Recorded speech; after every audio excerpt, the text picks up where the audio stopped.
Wrestling is trash.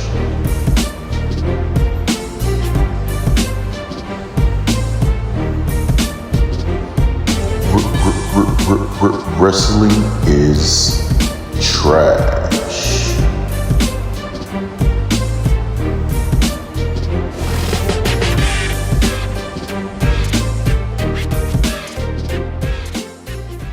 Welcome back to another episode of Wrestling is Trash, the nonsensical podcast where we talk professional wrestling, quite possibly the past, present, and the future. See, I already messed this up. As you guys know, I am Trash Boy Nick, one half of the Trash Boys.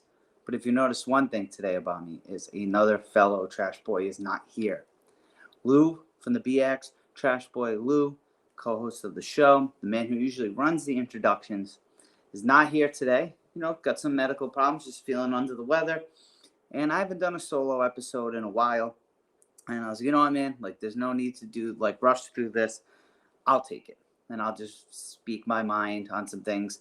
And I'll get into what the episode is actually going to be about. But before we go forward, just want to say for everyone, keep Lou in your thoughts, speedy recovery, and he'll be right back next week for sure. But yeah, so quick update in my life, still away from work, as everyone knows who's been watching weekly, that I'm away from work. Still got 2 months left, but time's going by quickly. Still able to watch my professional wrestling, which is awesome about all of this. Just so you guys know, usually we go about an hour and a half, 2 hours. Nothing like that today. 30, 45 minutes. I don't know. Sometimes I talk too much. Sometimes I don't talk enough. But we'll see. But as always, before we go into it, I just want to always give a quick shout out to you guys. Thank you guys for continuously watching, liking, subscribing, commenting on our videos, showing love on social media. Just everything you guys are doing. We greatly appreciate it. When Wrestling is Trash started years ago with the father of the show, Rob, we had a lot of goals. And just to have a good time, that was the big one. And that's one thing is we have a good time. We like interacting with you guys. We have all the topics, all the co-hosts of the show that we have, and all the people who come on the show, the honorary trash boys and girls. So it's always a really good time. But the one thing we're going to do today is we're going to have a positive episode. So when Lou and I were talking about the episode of what to do, what can I talk about? Because to be honest, we kind of dive into the news a lot and the current events. And not much has been going on, which is not a bad thing. But Lou was like, do a positive Nick episode. Talk about the positive things that I'm enjoying in professional wrestling at the moment, which for me is usually a lot. But share your guys' thoughts as well. And I also want to apologize in advance if it looks like I'm always looking that way. I only have an iPad out here.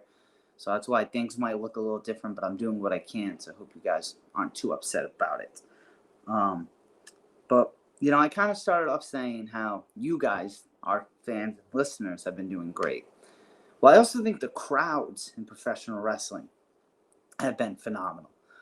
Between Forbidden Door, Money in the Bank, just the weekly Raw and SmackDown and Dynamite and Collision, which we're going to talk about that. The crowd's been great. Now, granted, the two major companies in America have been putting out bangers of episodes lately. Obviously there's going to be misses, right? There's going to be misses all the time. When you do 2 shows live every week for 52 weeks a year, for years, not everything's going to hit. And I think it's a big thing we have to remember as professional wrestling fans. But honestly, lately, everything with the crowd has been great. You're not hearing crazy things. Everyone's reacting. You got all these people on the rise. LA Knight, everyone's behind him right now.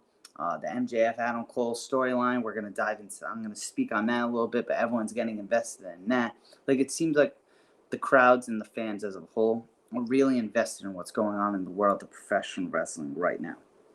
And there's proof of that. AEW's doing their show All In Wembley Stadium with a lot of people there. I think we're looking around, I could be wrong, but I think it's 75,000 now. That's insane. 75,000 people for a company that just started. And they're going to deliver. For the most part, AEW always delivers on their pay-per-views. So it's getting exciting that we are reaching that time where we have that, where we build toward this card. and see what's coming, because we already know how we're going to react a little bit. Like, what is CM Punk going to do? Is MJF and Adam Cole going to carry on till then? Is Orange Cassidy still going to be the champion by then?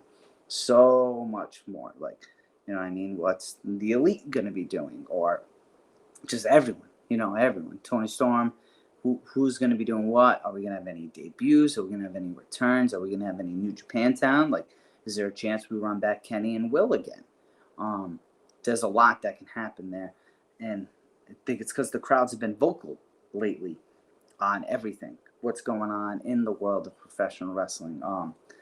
So I think the crowd, the fans, definitely deserve a little pat on the back. Obviously you're going to have your toxic ones and the ones, as we say, don't wear deodorant and things like that. And, excuse my language here, but the assholes on Twitter and Instagram and Facebook and TikTok that always just come in so hateful about things. Like, chill out. Besides them, the crowd's been doing great. To them, real quick, I guess, to deviate, it's sometimes you just got to wait things out. Not saying every time you wait something out, it's going to be good. Because we've waited some things out before, and they've been very bad. If anyone remembers the whole Eric Rowan thing, remember when he had, like, that bug? Or whatever that was in that cage, like, I was dumb. But then when you wait things out like the Bloodline, like, look where we're going with that, right? On Friday, the Bloodline did phenomenal. That segment, I think they did, that segment itself did like 3 million views at the time. I don't remember the average. Like I said, we really don't dive in. It's just things I see on Twitter that I remember. But the way they're going with that, we've all said a lot of people think Jay should be the one to beat Roman.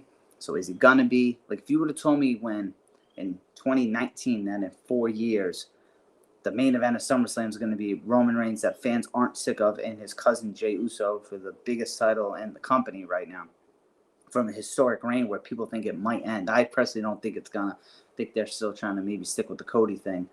But, yeah, like, it's nuts. So that's a good example of waiting things out. Watching it on Friday, I think they said the segment in the end went like 30, 40 minutes, and it was great. Roman Reigns had the tears coming out of his eyes, and then, like, when they brought it back at the end of the show, because I was like, that's it? Like, I thought they were going to kind of really hint toward the match, and then they did, when Jay was just in the ring by himself with the title, holding it, and it, like, the way he's elevated himself is, I feel he's ready for that spotlight. Not saying he'd have a huge reign or anything like that, but the work he's put in, I think, could definitely take him there and go with that at the same time.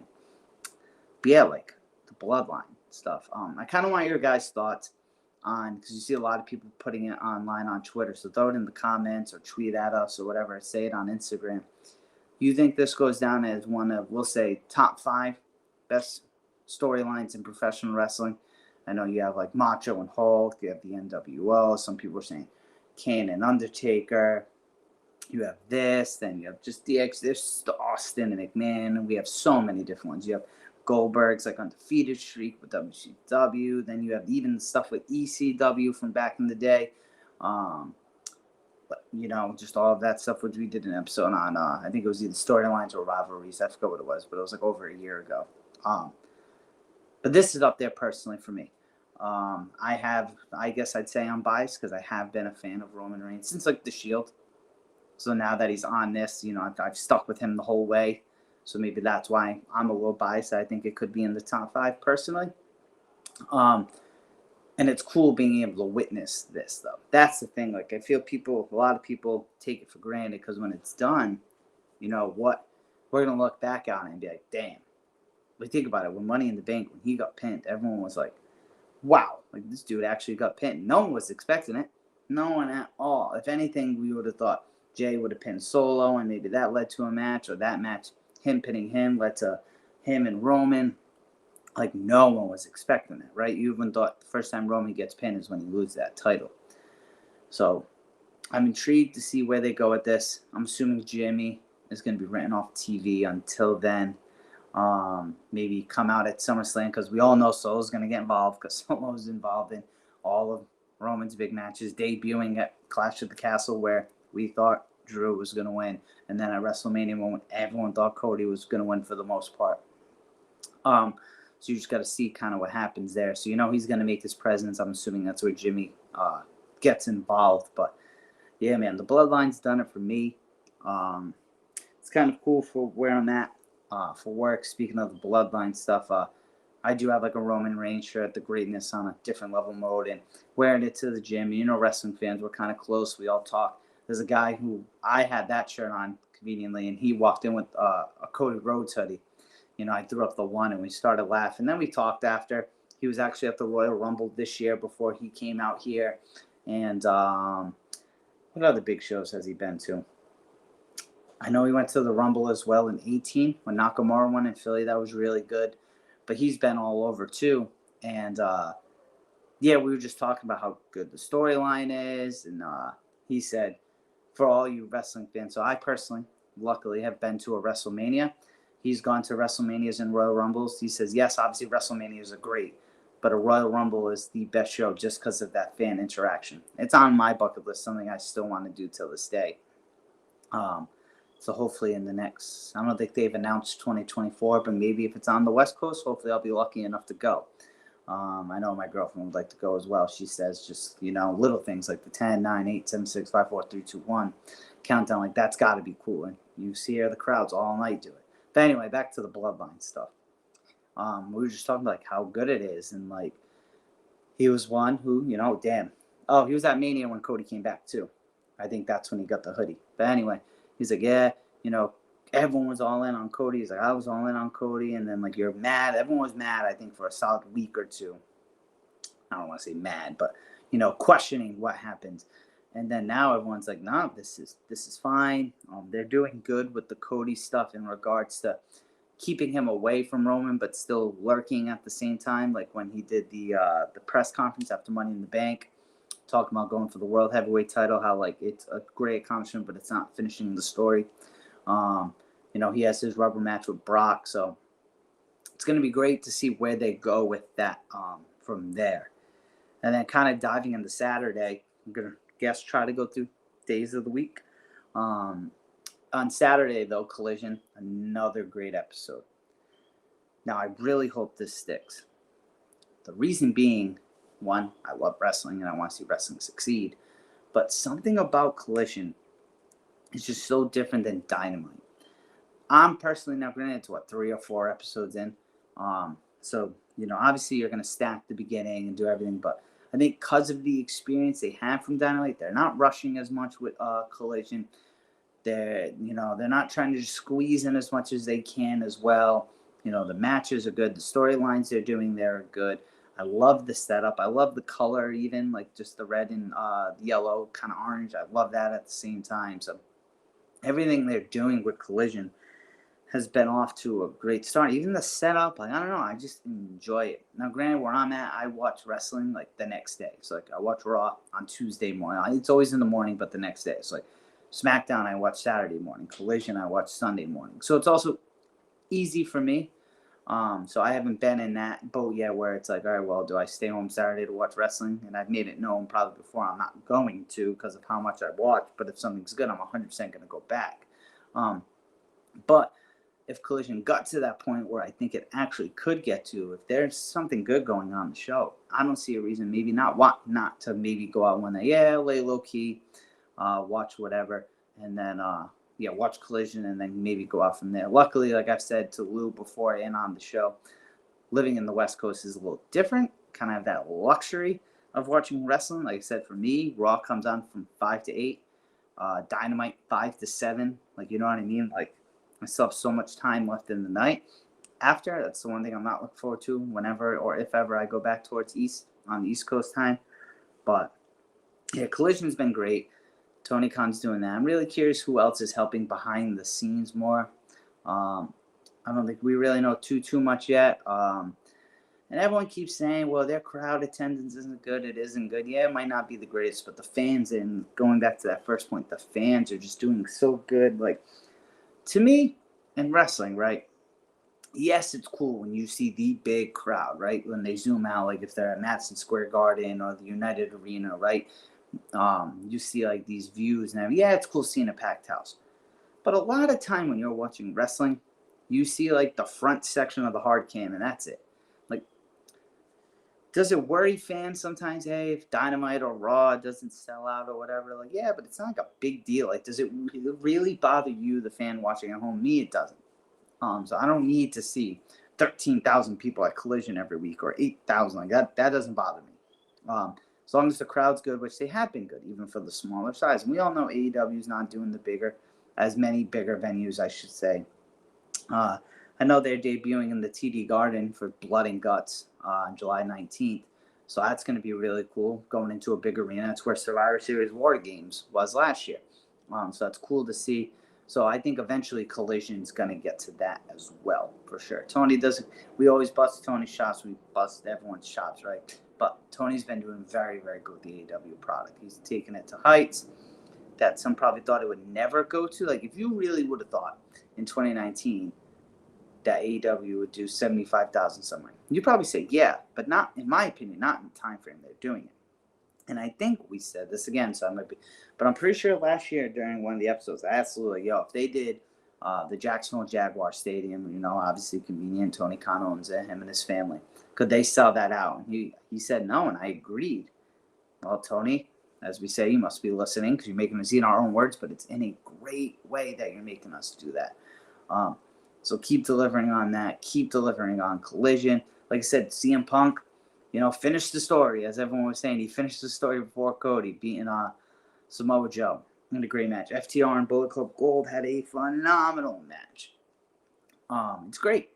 It was great, So just from Friday and Saturday alone, you got a great sports entertainment and pro wrestling side of things. And that's what a lot of people get all twisted and upset about. It's like, dog, just enjoy both. It's great. But yeah, Collision is off to a great start. Really, really excited about it, and excited to see where it keeps going from there.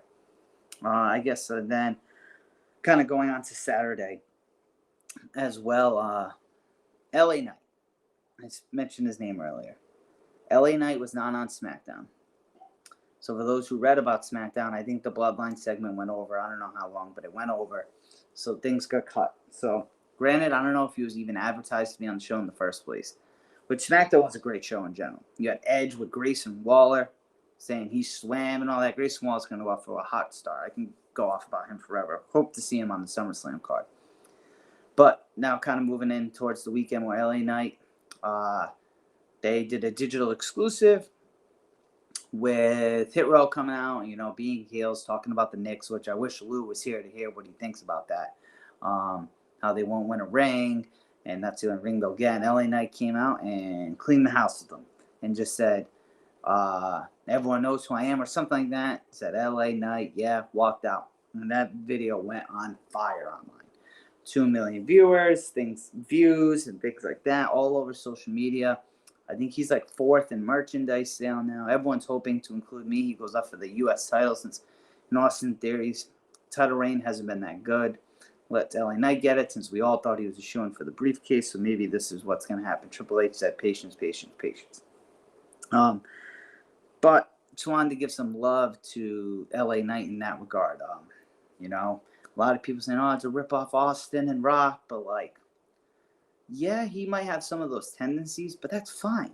When people who don't even watch wrestling, everyone knows who Stone Cold and The Rock is. Why would you not want to reference yourself to them? So I'm a huge LA Knight guy, and maybe that's what attracts me to him. Is that because Rock and Stone Cold is some of my favorites of all time. But my man's just on a roll, coming out there week after week, and it's crazy because he's been dealt shit plates, right? Came in initially with the Maximum Male models, kind of got that over with me, but then he dropped that, thank God. Then he had the feud with Wyatt, which just was not good, and that kind of led to him and the whole Wyatt thing, not really getting him on WrestleMania, which sucked. And then since then, but he's been money every time. Even at Raw 30, he had a little segment with The Undertaker. Wyatt was in it as well, as we remember, but still, he was still in a segment with The Undertaker at Raw 30.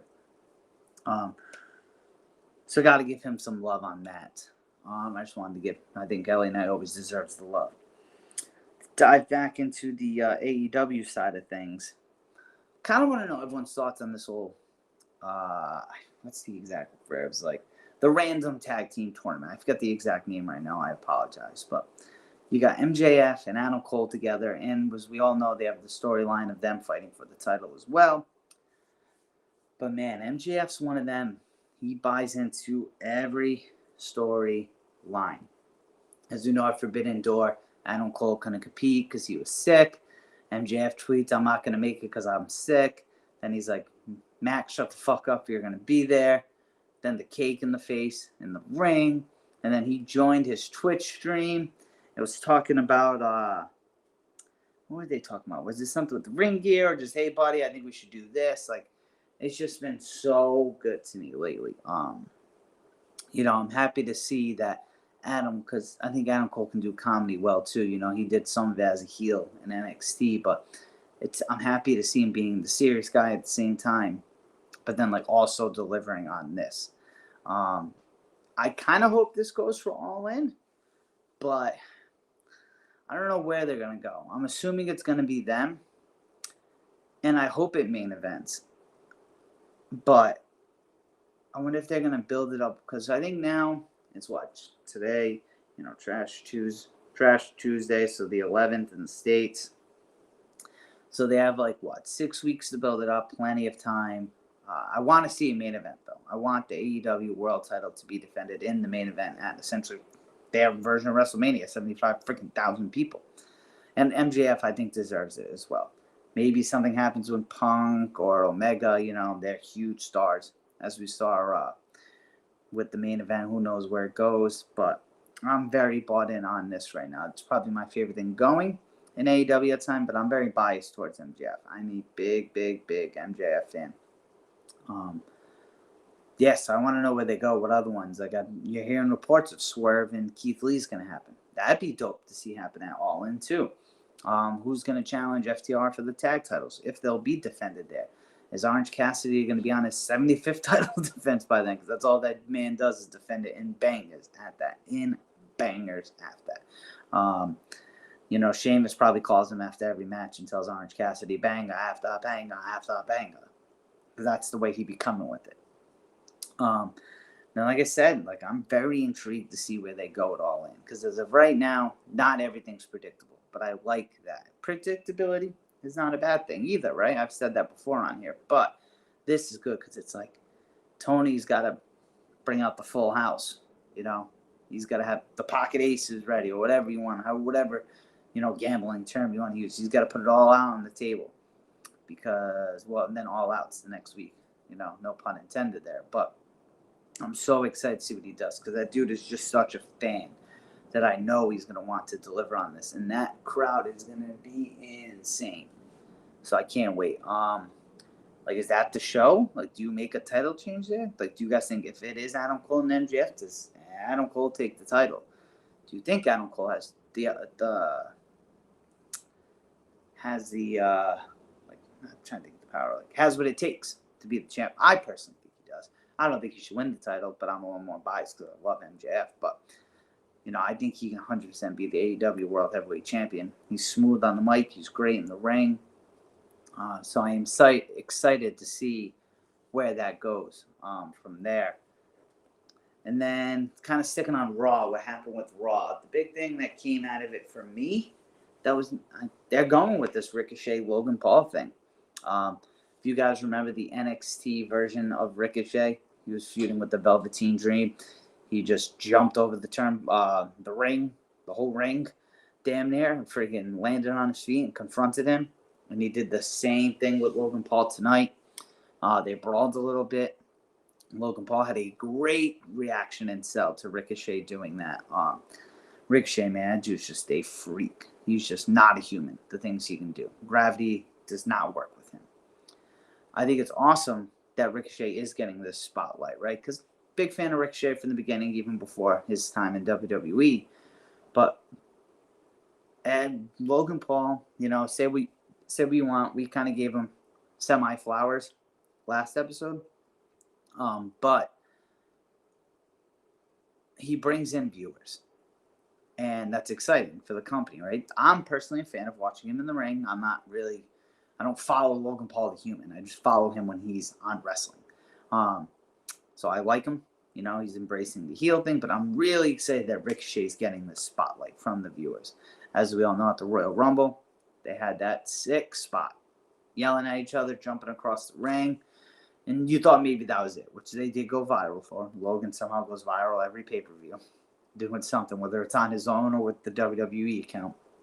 So excited to see what Ricochet and him do. If that is, it seems like it's going to be the plan for SummerSlam, what they do. Because I imagine they're going to sit down and be like, all right, let's go balls to the walls. Knowing them, especially Logan Paul, the way he talks about himself, and then Ricochet, I imagine just being the performer he is, they're going to want to make up for that spot in Money in the Bank. Not saying they're going to run it back, but they're definitely going to try to make up for it.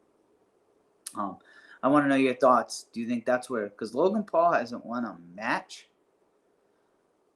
I think, since last SummerSlam. Because, from SummerSlam, he doesn't wrestle much, so it's not like he went all year losing, but from SummerSlam, he faced Roman. He didn't win the Rumble. He just interfered in Chamber, lost at Mania, and lost Money in the Bank. So I think, I think Logan Paul would take the W there somehow. I don't know if it's by heel tactics or whatever, but yeah, it's just nuts. We have such a great summer of wrestling. I think after this, like on the docket, next is SummerSlam. Then you have All In. Then the following week, All Out. Then after All Out, I think we have a Saudi show in September, or is it November again? Whatever, that's coming up.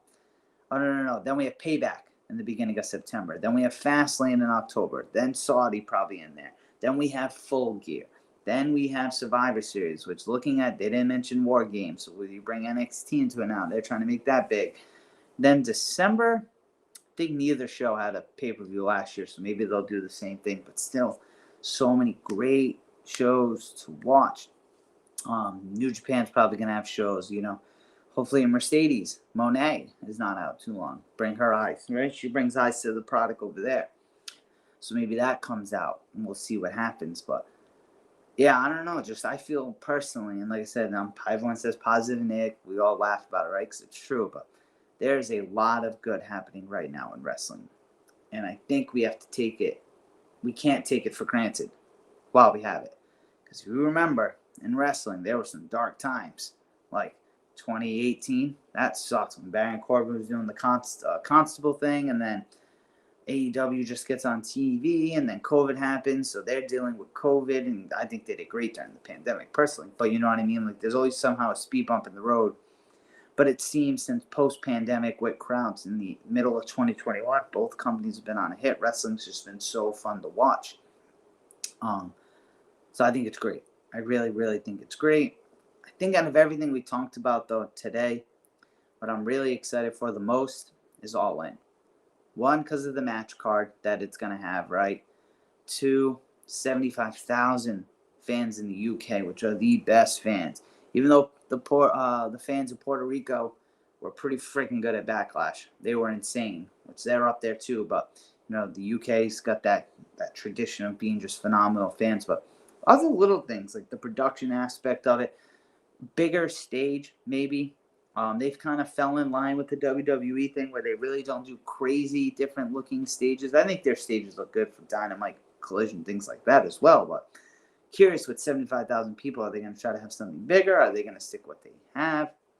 Because it's their first stadium show. So you have more that you have to block out behind, potentially, unless they sell behind there, which I haven't looked at the sales map, but I know they can't. So that's a big thing. Like one thing with me, especially being a kid growing up, I was such a big fan of the custom pay-per-view sets. Like Backlash, every year had like the swinging hooks, and then SummerSlam just always had the cool design. I know they had like the big Tron like this, and you walked underneath it. Armageddon had like all the pipes. Money in the Bank, it wasn't too crazy, but they had the trucks there with all the ladders, the bank trucks. I thought another one that was cool back in the days, which kind of AEW does now too, which I think is dope. Big fan of it. But Invasion, they had like WCW and ECW come out one side, WWE on the other, which they do now in AEW, which I think is great for the heels and the faces. So I kind of want that to come back. WWE's doing things a little differently. They're doing more of the side thing, which I think is cool. I got to witness it with Rob here at SummerSlam at 21. So that's always cool. AEW switches up their designs. They have, I don't know if they did this year. They didn't last year, but I don't remember if they had the big poker chips, a Double or Nothing. Like, I like when you just make that set feel different. So I think that's really cool, and I'm hoping, that they do something like that. But yeah, we shall see. But yeah, everyone, I just kind of wanted to hop on here, do a quick positive one. Mostly, we really owe it to you to do everything we can possible to get an episode out to you guys. Like I said, we're not in this to get millions. Well, that definitely won't happen, but hundreds and even thousands of subscribers. If that happens, cool. But Lou and I just genuinely, we talk each other about our real life stuff, but we just genuinely love talking wrestling. With everyone who comes on the show, but obviously weekly. It's just, for the most part, Lou and I, we just love talking wrestling. We actually do put thought behind the show. Like I said, today was just kind of quick from, we would say in the military, quick, fired off from the hip. Just kind of figured out some things that have been positive, instant reaction in my head. I didn't want to really sit there and think about it. I wanted to just shoot. I just had little spark notes and kind of ran with it. But we thoroughly do enjoy putting time into the episode. We have, the news section. Lou, I know, started the whole, I think it's dumb tweet of the week or just tweet of the week, and it's always someone doing something stupid, whether it's just incredible, Val Venus. So we are kind of evolving more as a show, and we love it. We thoroughly enjoy it. I can't wait to get back to the States. And, when we get back, I think we're eventually going to try to do a live show during a pay-per-view at some point. We were thinking about doing it this year at the Rumble, but kind of hard with the Rumble because you get the surprises and stuff. And that's like the Rumble and Mania are the two real big shows I personally just like to sit there and watch. But maybe Survivor Series, maybe Full Gear. We'll think of something like that we can do. Or maybe, Crown Jewel, since that's in the middle of the day, it might be easier. You guys let us know what you would want to do. Throw a pay-per-view out there from after September, or if you would be interested. Please share that. You guys watch, I get it. I don't comment on a lot of videos either, but we're a small community, so comment. I watch Pat McAfee show every day and some other wrestling podcasts, throughout the week. And they have thousands of fans, so obviously I'm not sitting there commenting because I know my comment's not going to go anywhere for the most part. But yours guys will. You tell us what you want. We're going to listen. We're going to do these things. We say it before, we mean it. But yeah, that's all I really have. I just want to throw out that you can follow me. Oh, I got it right the first time. On Instagram and Twitter at Nick Anicelli.